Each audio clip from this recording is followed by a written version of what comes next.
Alors dans cette vidéo, on va voir comment on fait pour faire revenir à la ligne une chaîne de caractères qui est trop longue. Donc je vais pas la cacher, hein, je vais la couper en deux, ça va revenir ici là. Pareil ici, c'est trop collé, on va décoller ça grâce à cette propriété CSS. Donc le problème il est où? Je clique ici, je clique là, on voit que c'est feed display comment, c'est la classe. Donc comment, feed display, donc il faut aller dans le dossier comment.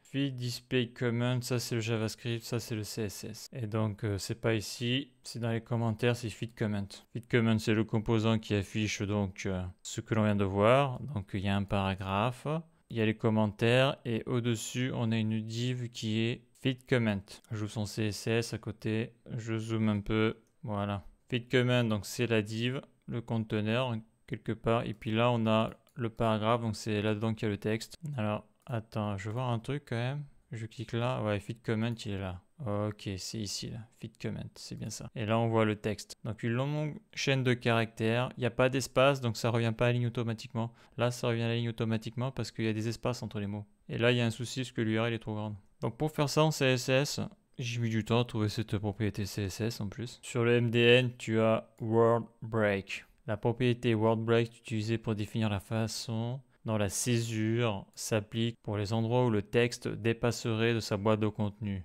Donc là, tu as normal, là on voit que le texte dépasse, là tu as break all, et là on voit que ça revient à la ligne. Tu as keep all et break word. Donc là après, tu as des petites informations. Break all, la césure, donc c'est la coupure, peut être insérée après n'importe quel caractère, ne s'applique pas pour les textes en chinois, japonais, coréen. Et break word est deprecated. Donc on va essayer tout ça. Donc je vais mettre ça sur feed comment, donc c'est la classe qui est ici, car dedans j'ai le paragraphe et le texte. Donc word break et je vais sélectionner break all. Donc je reviens ici, je vais sur commentaire et là magique, on voit que le texte a été coupé, ça ne dépasse plus. Et on voit que lui, pareil, il dépasse plus. On voit que la marge ici, c'est la même qu'ici. Si je fais modifier, on a bien une longue chaîne de caractères. Je vais l'agrandir encore plus là. Je fais envoyer. Ouais, ça marche très bien. Donc ça, c'est un truc qu'il faut pas oublier. Parce que ça, c'est vrai que si tu mets une chaîne de caractères qui est trop longue, eh bien à chaque fois, ça dépasse. Alors on peut le cacher, mais ça cache le texte. Donc ça sert à rien, je trouve. Le lien, est-ce qu'il marche toujours? Il marche toujours. Super.